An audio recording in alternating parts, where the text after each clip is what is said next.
hell do you want? Building out illusions, these looking for others' love. These looking for love. These looking for love.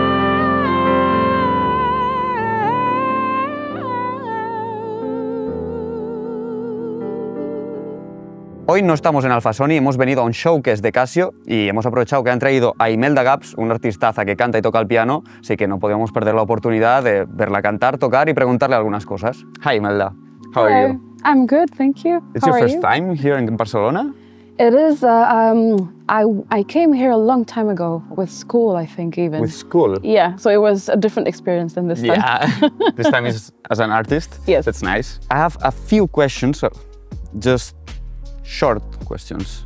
Like artists or bands that you're inspired or that you take inspiration of? Oh wow. On the piano side, there is a Japanese pianist that I really like. She's called Hiromi, if I say it correctly. But I really love her style, really love it. Inspired me a lot when I started composing my own songs. But I like to listen to a lot of different genres.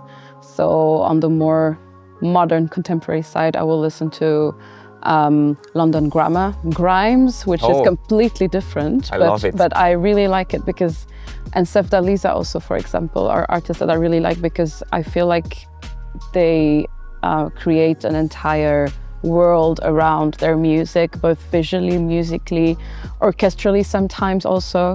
And I like that idea to create a 360 art piece. Yes. Yeah. In fact, Grimes, it doesn't feel like a musician, it feels like a It's artist. an experience. Yeah, exactly. Yeah, I like it. I like it a lot, yeah. As you said, you play more like a contemporary kind of music in piano. How will you describe your own music? Oh, wow.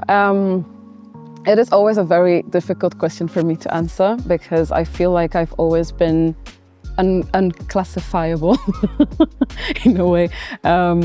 Some people would say I do jazz, but then on stage sometimes it's more rock because when I play with my band, it changes the songs. When I play them by myself at the piano or with the band, it's not the same song anymore. And that's also what I like, is that every time you perform a song, it has its own personality. It depends on the stage where you are, on the audience that you play for, the country you're in, and it's just gonna change. And that's what I like about live music. It's not always the same song. It's never the same, yeah, and that's what I like. But if I had to describe it, I would say, yeah, I don't know, but pop rock with touches of jazz. I don't even need like genres. Yeah. You can say like a sentence. Like music for people that likes to listen to music while doing the laundry. I don't know, like Okay. a sentence to describe it. When I write music, I express myself with it. So it's really spontaneous. And that's also why a lot of my songs don't sound the same, because it depends on the mood I'm in and on the energy I have and on what kind of sound works best with what I want to say. A lot of your music is driven by your emotions? Yeah. I like it is. Okay. So if you want to go on a journey, you can listen to my music. When did your musical career start? And why did you decide that that's what you want to do?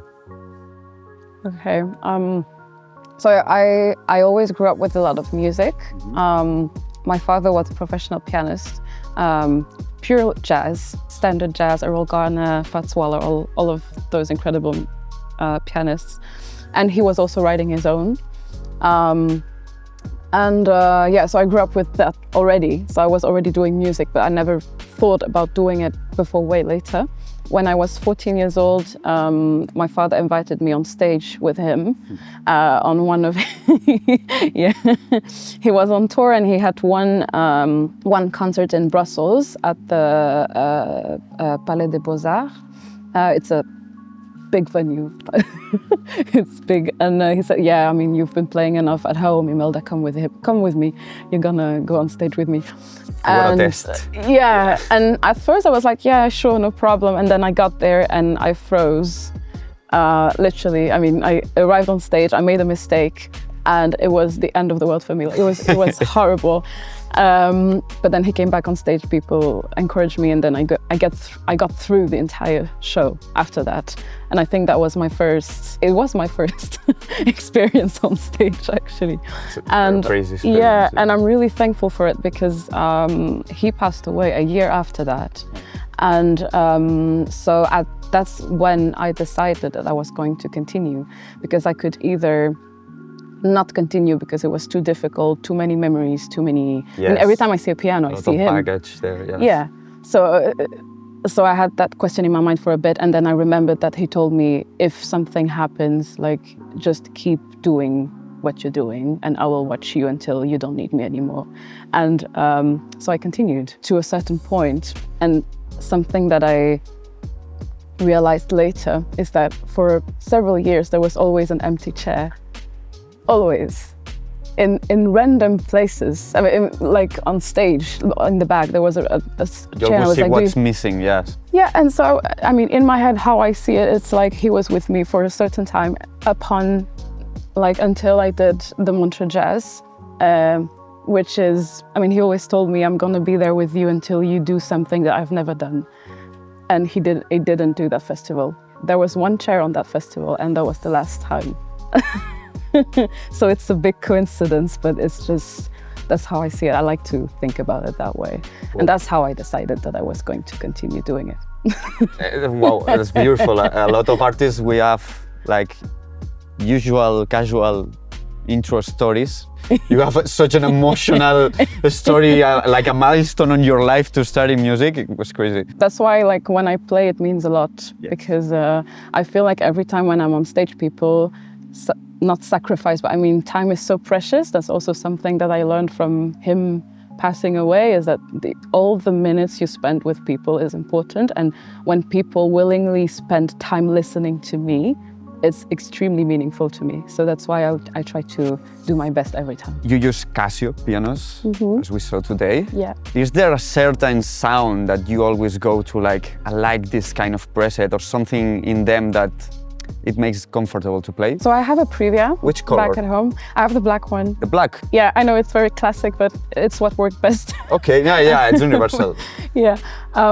No, what I really like is they're very comfortable to play on, and also I'm very picky with the keys, like how they feel, how it feels, the weight of it. And with the Celvianos, it's the same. I would even say maybe in some aspects it's even better, because you have more this acoustic feeling of almost having an acoustic instrument. I think it's great. You said that you have a Previa, and you don't only play piano, you sing. Yes. That's interesting, because the Previa has the built-in microphone line with effects. I didn't know that, really, and it was nice. Yeah. We have a demo, a demonstration of you playing, so you can check it out. Do you feel more comfortable playing the piano or singing alone, or is the union of the two things? Because the Previa seems like built for that. Yeah, it's true.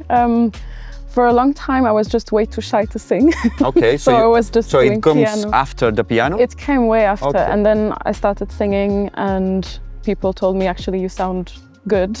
I was like, okay, sure, and I just kept doing it, and I discovered how it completed itself. Like, suddenly I could express even more. I could convey even more emotions with It's my like voice. having a third hand in the piano. Like Yeah, there's things that you can do with the voice you cannot do with the piano, and vice versa, yeah.